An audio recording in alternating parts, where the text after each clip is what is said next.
8 de la mañana, 52 minutos, iniciamos nuestra primera entrevista. La doctora Cristina Cabrera asumió esta semana como la nueva presidenta de la Asociación de Magistrados del Uruguay en momentos muy especiales porque se está discutiendo en el Parlamento el presupuesto quinquenal, pero también por el contexto debido a la emergencia sanitaria, además de otros aspectos. De todo esto dialogaremos entonces con Cabrera, quien la recibimos esta mañana. Bienvenida. Muchas gracias, buenos días. Bueno, buenos días a todos. Antes de la nota un poco conversábamos informalmente que es un año muy particular, ¿no?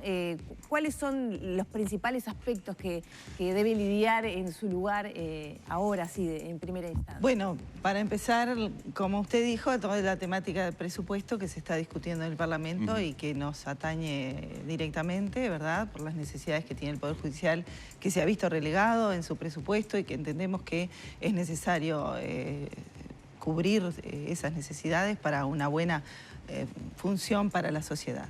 Y después, por supuesto, en el contexto de pandemia que nos encontramos, que nos tenemos que adaptar, que es un estrés extra que adaptar a las nuevas realidades y bueno, sabemos que eso también condiciona en algunos aspectos de la realidad nacional esa situación presupuestaria y algunas otras, ¿no?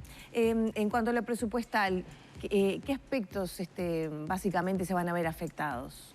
Bueno, la asociación ya con la directiva anterior remitió un mensaje, un proyecto en abril de este año a la Suprema Corte de Justicia que contempla partidas salariales, que contempla determinados lineamientos de trabajo que queremos modificar en aspecto de subrogaciones y demás, en todo el área remuneratoria y también para el mejor funcionamiento en las distintas materias, por ejemplo, la temática de violencia de género y demás. Ese mensaje en algunos aspectos fue recogido en el proyecto del Poder Judicial que la Suprema Corte de Justicia envió al Poder Ejecutivo para que se remitiera al Parlamento, que ha sido remitido conjuntamente con el presupuesto nacional elaborado por el Poder Ejecutivo, pero lo que se ha publicitado, ¿verdad?, de lo que se recoge en el proyecto de presupuesto quinquenal, no refleja ninguna de las pretensiones, o muy poco de las pretensiones, tanto de la Suprema Corte de Justicia como del Poder Judicial como organismo, como de la Asociación de Magistrados. Y bueno, en esa línea trataremos de incidir, ¿verdad?, en los ámbitos de negociación que sea oportuno y de diálogo para que haya un mensaje complementario y se amplíen esas perspectivas de consideración de las aspiraciones de los magistrados, ¿verdad? Algo muy concreto es los recursos, por ejemplo, para la ley integral contra la violencia de género. ¿Qué afectaciones concretas podría tener allí? Y para que la gente sepa, ¿qué otras afectaciones, por ejemplo, de retraso de casos, de trámite, cuando se presentan diferentes aspectos a procesar? Pasa lo siguiente, la ley no se ha podido aplicar en toda su amplitud por falta de recursos. Fue sancionada sin los recursos necesarios y pública, es decir, puesta en aplicación, pero no se ha podido concretar en toda su amplitud, en todas las aspiraciones de la sociedad civil y en definitiva del sistema político y judicial para que se realice conforme a lo que ha sido un reclamo desde la sociedad, ¿verdad? Bien, se necesita la creación de nuevos juzgados en lo que hace estrictamente al Poder Judicial. Se necesita, que ya están preestablecidos, se sabe la cantidad, por lo menos para una aplicación más integral. En las negociaciones que fueron bienvenidas, que se supieron también a través de la prensa hace pocos días, que se estaban dando entre el Poder Judicial y el Poder Ejecutivo, se prevé o se preveía el suministro de los recursos necesarios y la creación de todas esas instituciones, esas oficinas y su apoyatura técnica y de recursos humanos para aplicar la ley en su integralidad. No ha sido recogido en lo que conocemos en este momento, que está en el Parlamento estudio en el presupuesto. Entonces ha sido también, creemos, una sorpresa para la propia Suprema Corte de Justicia, también ha salido así publicitado en los últimos días. Entonces evidentemente que no sabemos si esto fue motivo de que ya había lineamientos preestablecidos y que se pueden incluir en un mensaje complementario estas ampliaciones, que como dije antes están contempladas en lo que es el proyecto elaborado por el Poder Judicial, detalladamente, es decir, con los montos, con la cantidad de oficinas que se requieren, con la cantidad de operadores, tanto jueces como defensores de oficio, bueno, todo el personal que se requiere para que funcione una oficina judicial, en la materia específica de que estamos hablando. Y el acuerdo sería que se podría implementar de aquí a 2024, ¿verdad? Bueno, en este momento en el proyecto de presupuesto no lo vemos, ¿verdad? Y bueno, será motivo de reclamo, ¿no? ¿Qué otras materias se podrían ver afectadas con este presupuesto? Bueno, es que en realidad todo el funcionamiento del Poder Judicial no admite recortes, ¿verdad? Ha venido de presupuesto cero por lo menos en la última legislatura y en las 2 últimas legislaturas. Entonces ha sido muy relegado y creemos que puede afectar todo el servicio en general, ¿no? Por supuesto, en el Código de Procedimiento Penal vimos que hubo una apoyatura para poderlo implementar, pero las necesidades siguen existiendo. También en materia, por ejemplo, de jueces suplentes, para poder atender debidamente las necesidades cuando hay carencias por distintos motivos, enfermedades, en fin, las necesidades, por ejemplo, de un Poder Judicial muy feminizado, que tenemos una función fundamental para atender allí, que es todo el tema de la maternidad, ¿verdad? Y bueno, evidentemente de la lactancia materna, y esto requiere que haya una apoyatura de otros cargos, ¿verdad?, de suplentes que puedan, a los que podamos acudir cuando se presentan estas circunstancias. A propósito, doctora, la quiero llevar en otros temas, salpicar en temas que van a tener que ver con su trabajo y con la manera en que la Asociación de Magistrados del Uruguay va a encarar diferentes situaciones. Quiero tomar lo que hablaban de la ley de género, porque quiero hablar de algo de género. Siempre al sistema judicial se lo pone como uno de los pocos ejemplos que tiene nuestro país donde hay una fuerte hegemonía de la mujer. Y coincidentemente se ha dado, no sé si responde a eso o no, una elección histórica. Esta elección en la que usted termina asumiendo esta semana tenía una representación de mujeres inmensamente mayoritaria con respecto a los hombres, ¿no? Es verdad, sí, es histórico en ese sentido. Creemos que refleja justamente la realidad del Poder Judicial. Tenemos un Poder Judicial donde se ha feminizado, el porcentaje es alrededor de un 70% a esta altura.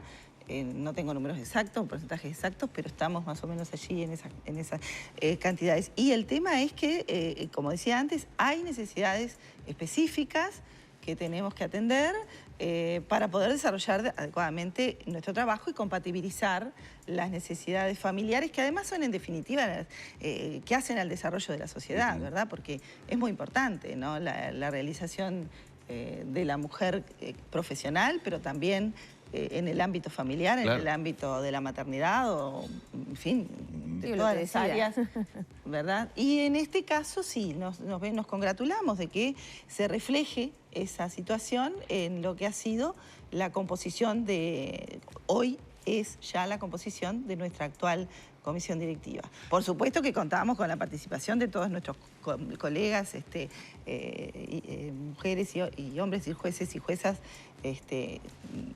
en su totalidad, claro, no solamente del área femenina. Lo destacaba porque siempre son mencionados como uno de los rubros o de los casos en los que se da y se había dado una elección histórica. Va a tener por delante un periodo como presidenta en la que, y de esto me hago cargo, lo digo yo, le ha surgido al sistema judicial, desde el sistema político, un adversario.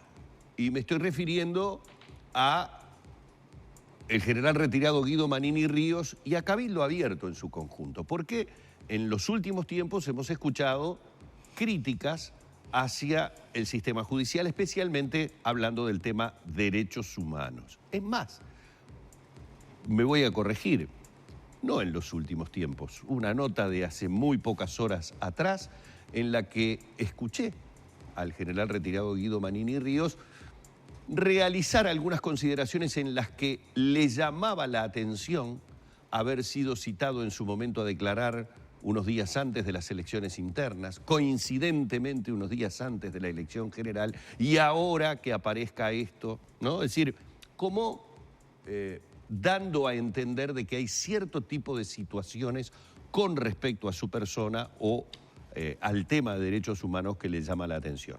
No estoy diciendo ninguna novedad de que es una crítica directa a la ecuanimidad y a la justicia que puede salir desde el propio sistema.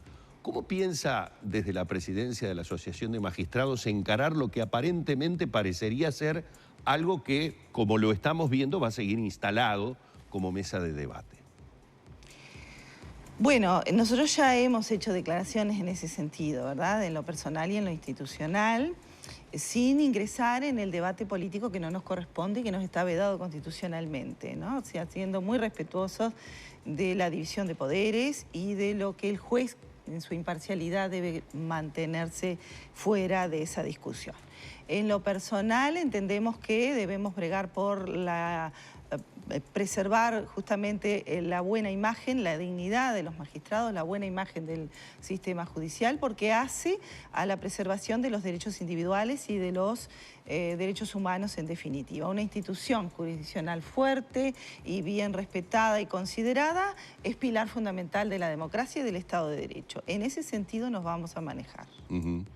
El fiscal, hoy por hoy, estoy hablando de la figura del fiscal o la fiscal, ha tomado, por lo menos para nosotros los ciudadanos y a través de los medios, una preponderancia que antes se la adjudicábamos al juez. Esto se lo pregunto de la forma más gráfica y simple que puede haber. El juez, si llegara a haber un comportamiento que no corresponde, tendencioso o no, equivocado o no ajustado a las normas o lo que fuere, el juez, si ve algo que le parece que no está ajustado a lo que debe ser, ¿tiene injerencia sobre esa actitud que el fiscal está teniendo o no tiene ningún tipo de injerencia? ¿Usted dice en la investigación? En el todo, es decir, tomando lo que estábamos diciendo recién de Manini, yo puedo instalar en la gente, con mis declaraciones, la duda sobre si se está actuando de buena forma o no o de mala forma, tendencioso. El juez, porque digo, siempre estamos hablando de la justicia. Yo veo que un fiscal decide realizar determinada citación, si no estuviera ajustado a derecho, ¿el juez tiene posibilidad de intervenir o el fiscal actúa a su libre albedrío? Bueno, hay normativa que regula la actuación a nivel procesal, ¿verdad?, de cada uno de los operadores jurídicos que intervienen en un proceso, ¿verdad? Entonces, allí el fiscal tiene un rol que hoy entendemos que desde que tenemos esta reforma procesal penal, a nuestro criterio, que somos, nos hemos especializado tal vez un poco en el área también procesal, entendemos que es la correcta, es la posición que hoy en el mundo se ha consagrado en su mayoría, porque el juez tiene que mantener justamente la imparcialidad. El proceso inquisitivo, cuasi inquisitivo que teníamos antes, eso estaba un poco en duda. Entonces cada uno cumple su rol, ¿verdad? El fiscal es el acusador público y va a defender su postura. La víctima tiene a su defensor, que va a ser quien la respalde en sus actuaciones. Y el juez resuelve con la libertad que tiene que tener en todas las áreas, no solamente en la penal, en la civil. Ahora, desde el punto de vista de las manifestaciones públicas, bueno, allí hay una institución que es la que también hay que es la Fiscalía General de la Nación, que tendrá una injerencia no veo que desde el Poder Judicial, o sea, son instituciones independientes, que desde la figura del juez actuante tenga que salir a hacer manifestaciones sobre el comportamiento del fiscal. No lo veo de esa manera, ¿verdad?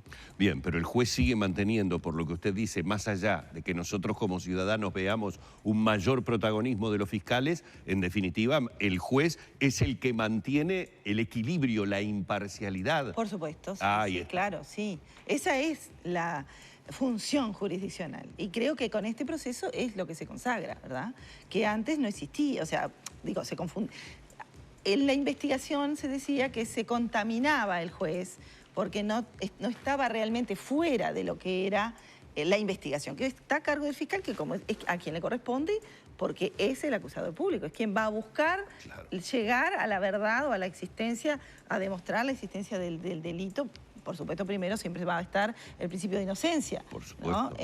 Pero es a la figura que le corresponde hacer esa investigación. Pero mantiene de alguna manera este sistema al juez lo preserva. Más limpio, menos comprometido y viendo en definitiva el trabajo que cada uno de un lado y de otro realiza para tratar de convencerlo, por decirlo de alguna manera. Es claro, es así. Las partes traerán, aportarán al proceso los elementos que consideran que va a demostrar su verdad, y la verdad material surgirá en el devenir del proceso. Es lo que hacemos en civil, es el sistema procesal civil que hace... creo que ya casi 30 años que tenemos en el país y que es público y por audiencias y que es así, es acusatorio, es decir, son las partes quienes traen sus verdades y tienen que demostrarla en el juicio y el juez resuelve. Estas preguntas de Humberto se alinean con, bueno, acusaciones o comentarios del sector político, concretamente del líder de Cabildo Abierto, el senador Guido Marini Ríos, sobre la poca imparcialidad de algunos operadores de la justicia, por ejemplo, para procesar a militares o militares retirados por delitos cometidos durante los años de dictadura cívico-militar en Uruguay. Han habido lecturas que también han unido esas declaraciones en este momento histórico de elaboración del presupuesto quinquenal, ¿no? Como de alguna manera boicotear o hacer bajar del concepto de la justicia para después quizá otorgarle menos. Es una lectura, la estoy trayendo a la mesa y se la quiero preguntar. ¿Usted vincula ambas cuestiones?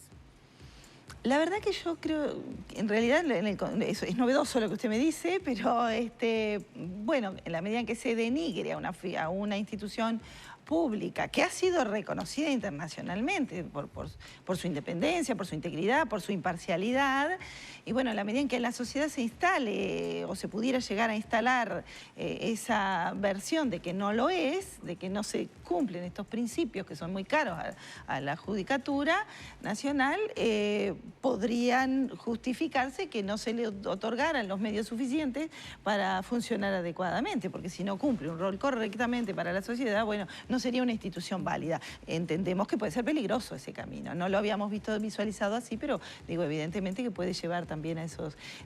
creo que el contexto va un poco más hacia lo personal, se me ocurre, como digo, sin entrar en el tema político, va más hacia una situación personal de un operador político o de una institución que tiene determinados intereses y que lo ha canalizado políticamente a través de los medios, bueno, legítimos porque se han presentado en elección y forman parte del Parlamento Nacional.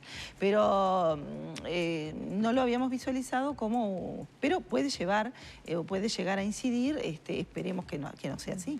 Usted nos decía al inicio de la nota que las pretensiones de los magistrados, que ya hubo reuniones, no se ven reflejadas ahora en este proyecto de ley de presupuesto quinquenal, por lo menos en su gran mayoría.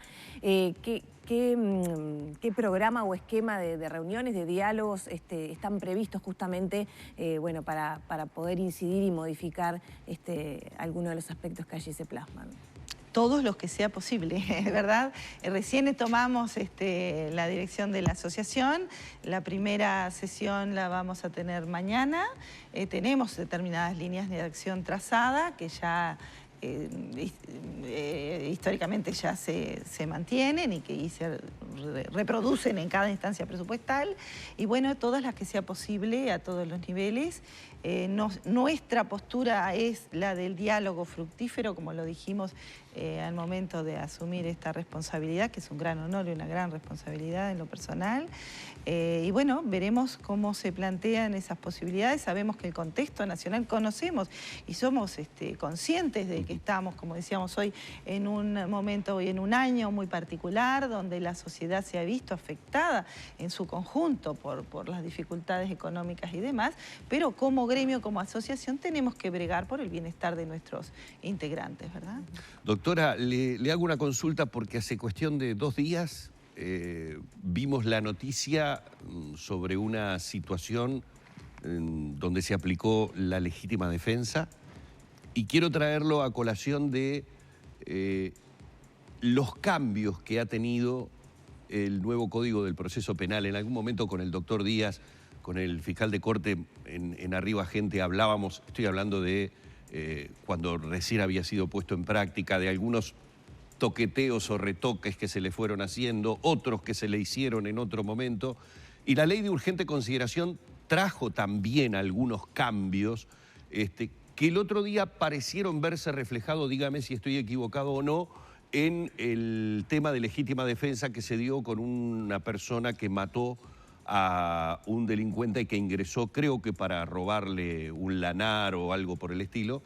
Y bueno, allí se dio una situación de protesta de parte de quienes eran familiares o amigos de la persona que perdió la vida. En concreto, la pregunta tiene que ver con esto. ¿Ya se están aplicando modificaciones que tienen que ver con la ley de urgente consideración, como por ejemplo este tema en la legítima defensa? ¿Ha habido variantes?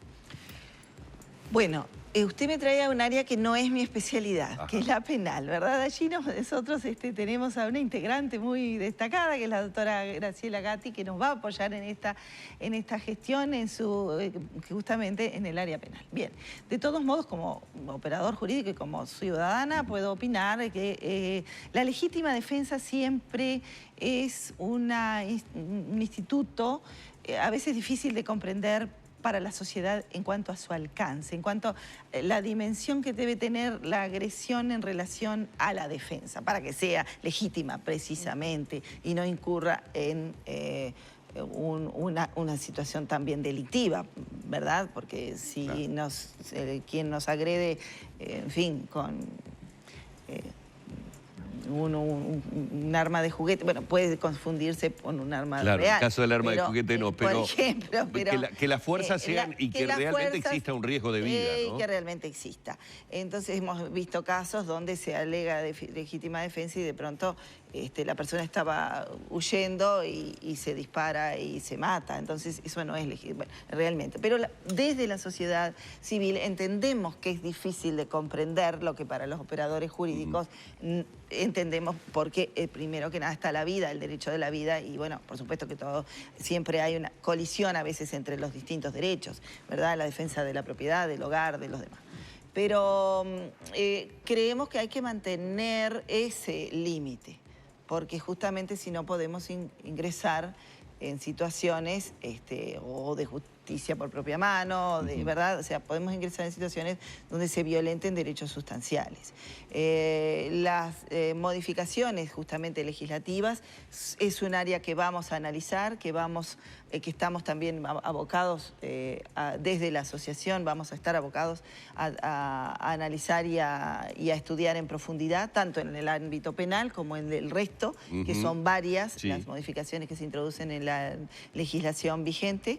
Entonces, sin duda que esto va a estar sobre la mesa y lo vamos a ir analizando. Bien, pero queda claro entonces que es una legislación que al estar vigente se está aplicando en este momento. Sí, sí. Se está aplicando en este momento. Es una locura lo que le voy a preguntar, pero son cosas que a uno también le quedan, porque son materia de su trabajo, el de los jueces y el de los fiscales, y también es el de los abogados. Estos cambios constantes, permanentes, de correcciones, implican un estudio también permanente para los profesionales para no incurrir en errores que podrían ser gravísimos. Sí, por supuesto, claro que sí, hay que estar ayornado permanentemente, es el desafío que tenemos en la magistratura en todas las materias, ¿no? Últimamente ha sido la vedette la materia penal porque hubo un cambio muy grande, ¿no? Que también es un cambio que, por ejemplo, en Chile, cuando se fue, que ustedes por supuesto que están al tanto, pero digo, lo recuerdo en ese momento, cuando se implementó el cambio del proceso inquisitivo al proceso acusatorio en materia penal, hubo desde la institucionalidad gubernamental un estudio de campo y un marketing muy importante, además de contar con los recursos adecuados, para que se visualizara desde la sociedad civil la necesidad y la oportunidad de ese cambio, ¿verdad? Porque cuando uno hace suyo algo, porque entiende que le va a beneficiar y no al clamor de las circunstancias de seguridad y demás, se deja llevar por oponerse a algo sin conocerlo en su profundidad, en toda su profundidad, podemos no entender el beneficio que nos brinda, ¿verdad? Entonces, ha habido un gran cambio en esa materia y no siempre preparamos o hacemos esa tarea de un poco docente, si se quiere, de informar que es necesario. Bueno, es una de las aspiraciones también de este mandato que estamos iniciando, ¿verdad? Que no haya un divorcio entre lo que es la justicia y la sociedad, que se entienda y que podamos transmitir por qué y para qué sirve en definitiva la tarea judicial, ¿verdad? Y allí hay una serie de intenciones que vamos a ir viendo si podemos plasmarlas. Bueno, doctora, ha sido más que amable por regalarnos estos minutos en la mañana de Arriba Gente. Muchas gracias a ustedes por la invitación y estamos a las órdenes. Hemos estado dialogando con la doctora Cristina Cabrera, presidenta de la Asociación de Magistrados del Uruguay.